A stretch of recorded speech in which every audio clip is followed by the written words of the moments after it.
Hello student, welcome to titanium history class. Myself Sandeep Srivastava. आज की class में हम आपको जो बोर्ड का पेपर होने जा रहा है, जो 15 मार्च को होना है, ठीक है। तो आज हम आपको कैसे अटेम्प्ट करना है वो बताएंगे और प्रारूप बताएंगे। और सबसे पहले हम आपको विश भी करेंगे, wish you all the best for SST exam. और बेटा घबराना नहीं है। कैसे करना है पेपर, पेपर तो आता ही है, सामना करना ही पड़ता है। तो पेपर को आपको कैसे अटेम्प्ट करना है कि हम 80 आउट ऑफ 80 मार्क्स ले आए। और लाना कोई कठिन बात नहीं है। उसमें कुछ बातें आपको ध्यान रखनी होगी, जैसे कि आपकी हैंड राइटिंग पे ओवर राइटिंग नहीं करना है। पेपर में कहीं पर भी ओवर राइटिंग नहीं चलेगी। कि बच्चे क्या करते हैं, लिखते हैं और फिर उसको ओवर राइट कर देते हैं, वो गड़बड़ हो जाएगा, वो नहीं चलेगा, ठीक है। तो इस चीज़ का ध्यान रखना है कि राइटिंग हमको शुरू से लेकर लास्ट तक सही लिखनी है। और 80 मार्क्स आपको कैसे लाने हैं एसएसटी में, सोशल साइंस में कैसे लाने हैं, तो उसके लिए आपको कुछ बातें ध्यान रखनी होगी, जो आज हम आपको बताने जा रहे हैं इस वीडियो के माध्यम से। क्या है बेटा, देखो लिखा हुआ है wish you all the best for exam. तो हमने आपको 2023 के लिए 2023 में सभी को हमारी तरफ से शुभकामनाएं हैं। आप अच्छा पेपर करें और अपने भविष्य का अच्छा सा निर्माण करें, ये हमारी ओर से आपको शुभकामनाएं।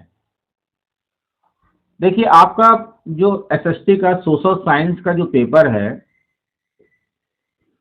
सोशल साइंस का जो पेपर है उसको कैसे अटेम्प्ट करना है, वो हमने यहाँ पर कुछ प्रारूप तैयार किए। हालांकि सभी को मालूम है, ये लास्ट पड़ाव चल रहा है, सभी को मालूम है। तो कुछ बातें याद रखिएगा कि आपने पूरे साल भर तो पढ़ाई की है। तो एनसीईआरटी की जो 4 बुक हैं, ठीक है ना, हिस्ट्री की है, आपकी ज्योग्राफी की है, इकोनॉमिक्स की है और ज्योग्राफी की है।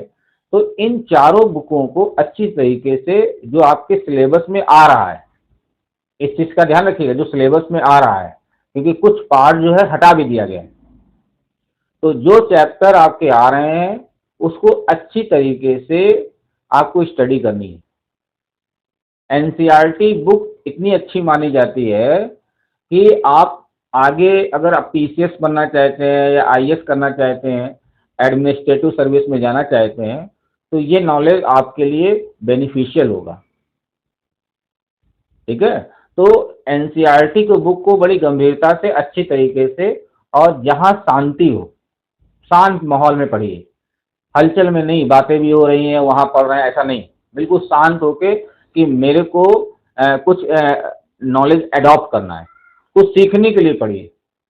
जब आप सीखने के लिए पढ़ेंगे तो ऑटोमेटिक आपको उससे नॉलेज मिलेगा। और वो नॉलेज क्योंकि आप जब एग्जाम देने जाते हैं ना, तो जो आपके माइंड में होता है वही तो लिखते हैं ना। तो माइंड में कितना आपको रखना है, कितना स्टोरेज करना है, और कैसे हम वो स्टोरेज को वहां पर लिखेंगे, यही तो मायने रखता है। आपको पढ़ने में बड़ा ही होशियारी और ट्रिक से पढ़ना है।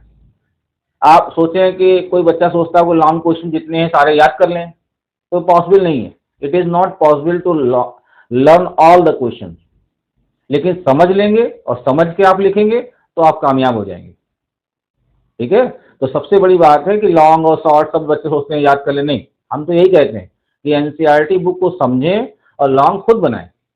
आप खुद लिख लेंगे जब पॉइंट्स क्लियर हैं, क्या हुआ इस इंसिडेंट में, क्या हुआ इसमें, क्या होता है, तो आप खुद लिख लेंगे जब आपने समझा हुआ है। तो रिवीजन करते रहिए एनसीईआरटी बुक का, और उसको आप तो लॉन्ग क्वेश्चन में याद करने में टाइम वेस्ट मत करिए। उसको पढ़िए बुक अच्छी तरीके, अपना कॉन्सेप्ट क्लियर करिए और आराम से जाइए।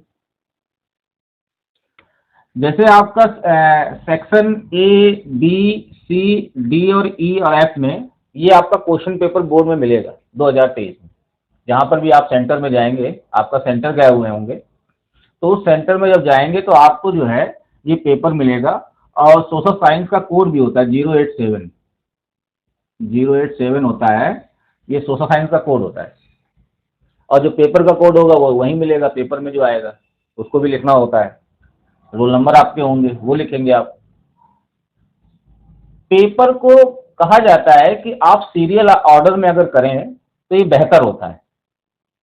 हालांकि आप चाहें तो ई वाला पहले कर लें, एफ कर लें, लेकिन माना जाता है कि जो आइडियल तरीका होता है, तो वो आइडियल तरीका होता है कि आप सीरियल से करें। ठीक है, सीरियल से करना अच्छा माना जाता है। अब कुछ बारीकियां हैं जो आपको समझना होगा और जिसको आपको ध्यान में रखना होगा। जैसे सेक्शन ए में 20 मार्क्स का होता है और 20 क्वेश्चन आएंगे, उसमें वैरायटीज होगी। और वैरायटी किस तरीके की होगी, मैचिंग के रूप में दे सकते हैं आपसे, या सिंपली एक क्वेश्चन पूछेंगे और 4 ऑप्शन दे देंगे। लेकिन इस 20 क्वेश्चन में चारों बुक का ही आएगा, चारों बुकों का जो सार है वो आएगा। ठीक है, होता है जी है, लेकिन कंफ्यूजन अगर बच्चे ने नहीं पढ़ा है तो फिर वो तुक्के में लगाता है कि ए होगा, बी होगा, सी होगा। और जिसको सटीक मालूम होता है कि ये इंसिडेंट में ये हुआ, तो उसको फट से आंसर लगा देता है। तो इसमें आपको एक चीज ध्यान रखनी है एमसीक्यू में कि आप 1 से 20 तक क्वेश्चन आ रहे हैं, तो क्वेश्चन नंबर 1 किया आपने, तो आपको मालूम है 4 ऑप्शन दिए गए हैं, 1 2 3 4, ए बी सी। तो आपको ए, मान लो उसका आंसर बी है, बी है, तो आपको बी तो लिखना है, क्वेश्चन नंबर 1 का आंसर बी है, लेकिन बी में क्या आंसर लिखा हुआ है उस आंसर को भी लिखना है। इस चीज को ध्यान रख लीजिए। अगर केवल आपने ए बी सी लिख के चले आए तो आपको नंबर कट जाएंगे, नंबर अच्छे नहीं मिलेंगे। जो तरीका होता है सही तरीका, आप उस क्वेश्चन नंबर का जो है क्वेश्चन नंबर 1 कर रहे हैं आप, तो 1 का जो ऑप्शन है अगर आंसर बी है तो बी में क्या लिखा हुआ है उसको भी लिखिए। बात समझा रहे? जो चारों विकल्प दिए गए हैं जो एमसीक्यू के फॉर्म में आया हुआ है, तो उसमें आंसर क्या है वो भी लिखिए। तो इस चीज को ध्यान रखिएगा, ये बच्चे अक्सर गलती करते हैं और बच्चे लिख के नहीं आते, एबीसी चक्कर लिख के आते हैं। तो ये तरीका गलत है। सही तरीका है आप उसको ऑप्शन को भी लिखें जो सही है, बी है तो बी लिखें, सी है तो सी लिखें, और साथ साथ उस बी वाले में क्या आंसर दिया गया है उसको भी लिख के आए, आपको पूरे मार्क्स मिलेंगे। और सीरियल से क्वेश्चन जो लिखेंगे वो बीच में डालेंगे, जो आपकी आंसर शीट आएगी उस आंसर शीट में आप क्वेश्चन नंबर यहां डालेंगे बीच में, क्वेश्चन नंबर 1 का बी, और फिर आंसर लिख देंगे, फिर नीचे लिखेंगे। ठीक है, अब बाद में आप जो है ब्लू स्केच पेन से और स्केल की मदद से उसको अलग कर लेंगे, सेपरेट कर लेंगे 1 और 2, और एक पेज में जो है 4-5 क्वेश्चन करिए एमसीक्यू के, ज्यादा ना करिए, 4 या 5, हम तो कहेंगे 4 ही करिए। अगर स्पेस ज्यादा बच रही है तो 5 कर लीजिए। ठीक है, तो आप जो है 4, 5 या 6 क्वेश्चन, जितना आपके स्पेस के हिसाब से आ रहा है क्वेश्चन क्या है, वो तो आपको वहां पर एडजस्ट करना पड़ेगा कि अगर हमारे 4 आ रहे हैं तो ठीक है, 5 आ रहे हैं तो ठीक, 6 आ रहे हैं तो भी ठीक है।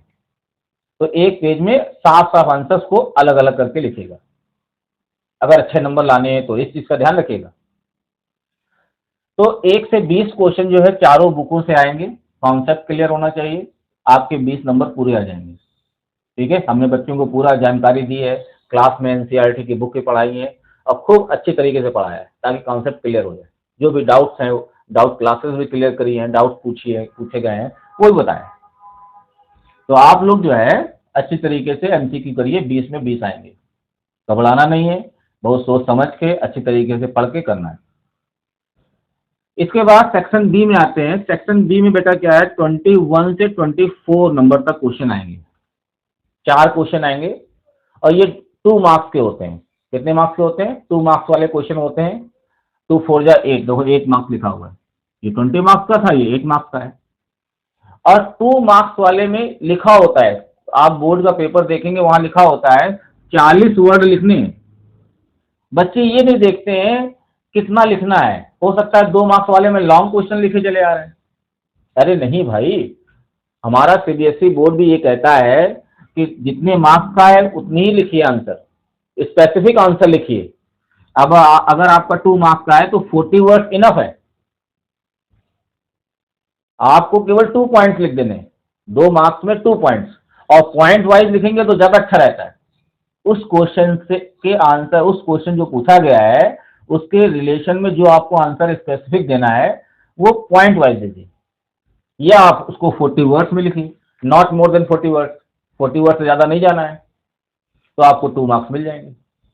तो इस तरीके से आपको क्वेश्चन नंबर 21 से क्वेश्चन नंबर 24 तक आप करते जाएंगे साथ साथ, तो आपको 8 मार्क्स मिल जाएंगे। सेक्शन सी में चलते हैं। सेक्शन सी में आएगा आपका 60 वर्ड लिखने होंगे। क्वेश्चन नंबर 25 से 29, क्वेश्चन नंबर 25 से 29 आपको करने हैं, और ये 3 मार्क्स वाले क्वेश्चन है, 3 मार्क्स के, और इसमें 3 पॉइंट्स लिखने, 3 लाइन लिख लीजिए, 3 लाइनें, और ध्यान रखिएगा 60 वर्ड से ज्यादा ना होने पाए, 60 वर्ड। 3 स्पेसिफिक पॉइंट लिखने हैं आपको, 3 नंबर का 3 स्पेसिफिक पॉइंट लिखने हैं, और आपको 15 मार्क्स मिल जाएंगे। इसमें 2 था, इसमें 3 मार्क्स था। इसी तरीके से सेक्शन डी में आपको क्या करना है, क्वेश्चन नंबर 30 से क्वेश्चन नंबर 33 तक आपको लॉन्ग क्वेश्चन है, 120 वर्ड लिखने हैं। 2-4 वर्ड अगर ज्यादा हो जाते हैं अपनी बात को खत्म करने में, तो कोई वो ऐसा नहीं कि नंबर कट जाएंगे, चलेगा, लेकिन ध्यान रखना है ज्यादा बड़ा ना करना। 5 मार्क्स का क्वेश्चन है, तो 5 पॉइंट्स माइंड में मेकअप कर लीजिए, 5 पॉइंट लिखने हैं, ठीक है, 5 पॉइंट लिखने हैं। अगर आपको मान लें 6 पॉइंट आ रहे हैं तो लिख सकते हैं, तो उसमें से एग्जामिनर देखेगा कौन सा 5 पॉइंट हमको सही मिल रहा है, नंबर दे देगा। इन केस अगर आपको ज्यादा पॉइंट्स आ रहे हैं, तो लॉन्ग क्वेश्चन में आप 6-7 पॉइंट लिख सकते हैं, तो उससे चांसेस ये रहते हैं कि वो एग्जामिनर वो 5 पॉइंट उन 6-7 पॉइंट से ढूंढ लेता है और दे देता है नंबर फुल, ठीक है। तो ये लॉन्ग क्वेश्चन है, 5 मार्क्स के 4 क्वेश्चन आएंगे, 20 मार्क्स हो गया। इसके बाद सीबीएसई बोर्ड ने क्वेश्चन नंबर 34 से 36 जो है सेक्शन ई में सीबीक्यू केस बेस्ड स्टडी क्वेश्चन जो है लगाया गया है। केस बेस्ड क्वेश्चन आंसर आते हैं, और ये चारों बुक में से किसी से भी आ सकते हैं। हालांकि एक जो है आपका जो है सिविक्स वाली बुक से जो आएगा, एक आपका हिस्ट्री से आएगा, है ना, और एक इकोनॉमिक्स से आएगा। इकोनॉमिक्स की बुक से एक पैराग्राफ दे दिया जाएगा, और उस पैराग्राफ के रिलेटेड क्वेश्चन आंसर दिए जाएंगे। 2 क्वेश्चन 1-1 मार्क्स के होंगे, और तीसरा क्वेश्चन जो होगा तो 2 मार्क्स का होगा।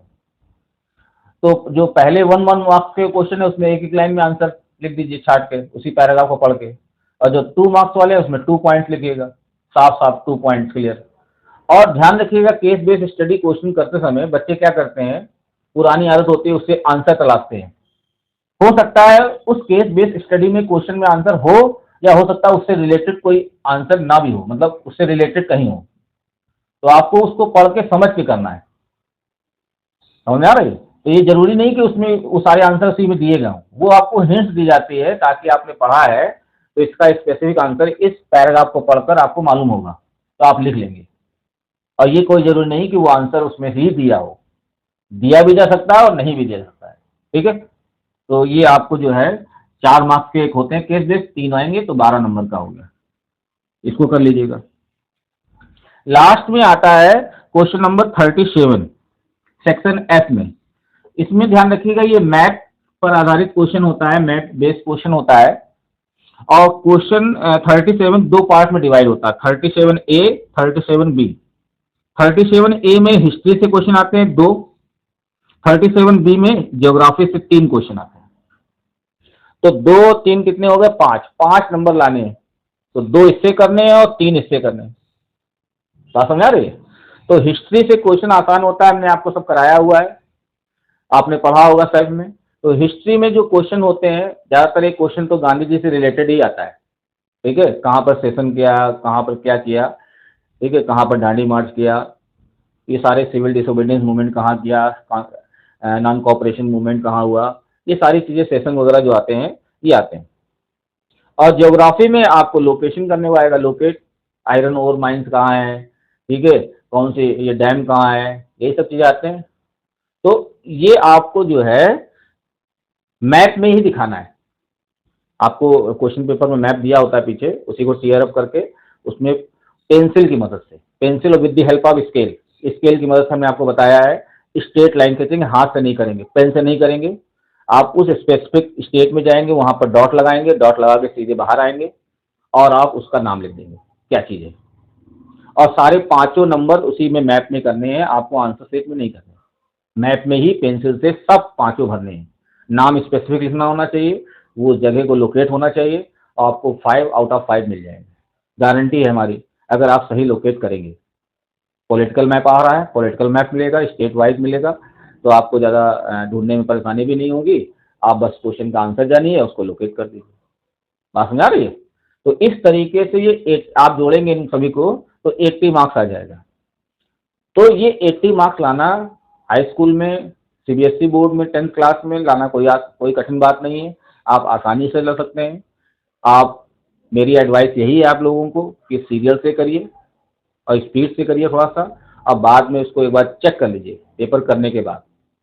अपनी फीलिंग्स जो है, जो भी रोल नंबर वगैरह अच्छे तरीके से भरिए और अच्छी तरीके से पेपर करके आइए।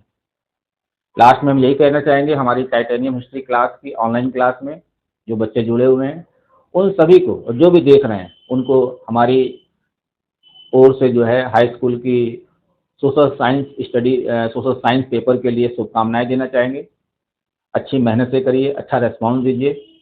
आप अपने माता पिता, अपने पेरेंट्स का और अपने गुरुओं का जो है नाम बढ़ाइए। Wish you all the best every student. Thank you, फिर मिलेंगे।